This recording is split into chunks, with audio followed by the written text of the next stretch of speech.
A couple of weeks ago, I opened this show by saying that we can't trust the government to protect us from Ebola.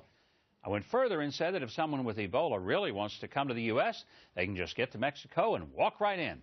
Well, my statement received a lot of backlash. Here's just an example from Meet the Press. You think that making statements about, oh my God, Ebola can come across the border through Mexico is a little bit irresponsible? I think it's irresponsible. I would take it a step further, which is to say it's also wrong.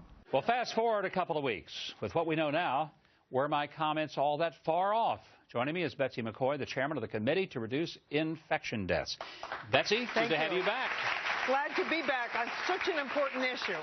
Okay, so, they kind of beat people like me up, saying, look, our borders aren't really that secure. We don't know who's coming in and what disease they come. If it's not Ebola, maybe something else.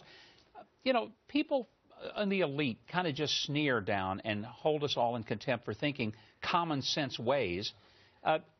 Is it that wrong to think that we should be concerned? Oh, of course we should be concerned.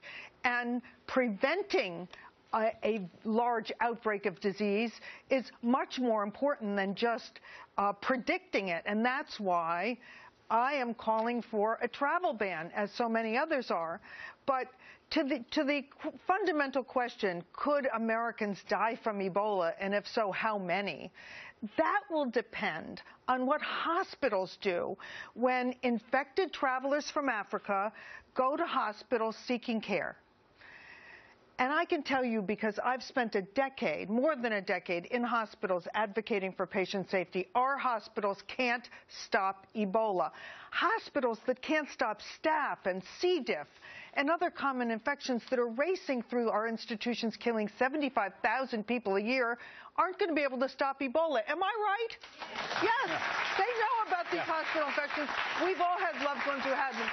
And the second issue is that treating an Ebola patient is so dangerous that one misstep can kill you.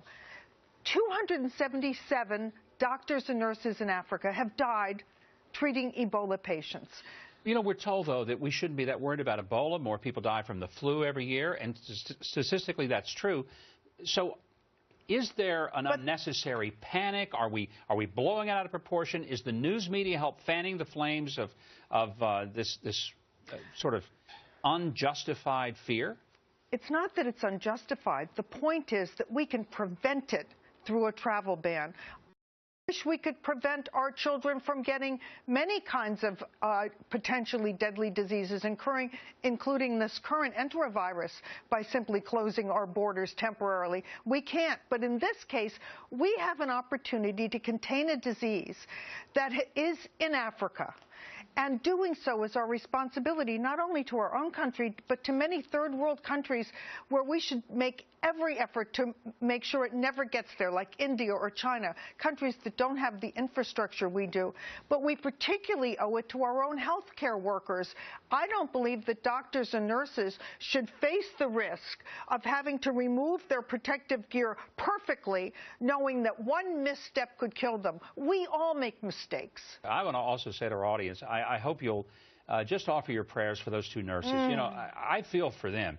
They're just out there doing their jobs. They put their lives on the line, not just with Ebola, but every single day. They don't have any idea what's coming to that emergency room, and they go out there. We need to be grateful for the doctors and nurses on the front line of health care in this country. And my heart breaks for these two young women, and I hope we'll all be praying for them. That's Betsy, right. And protecting them with a travel ban. Absolutely. Thank you so much.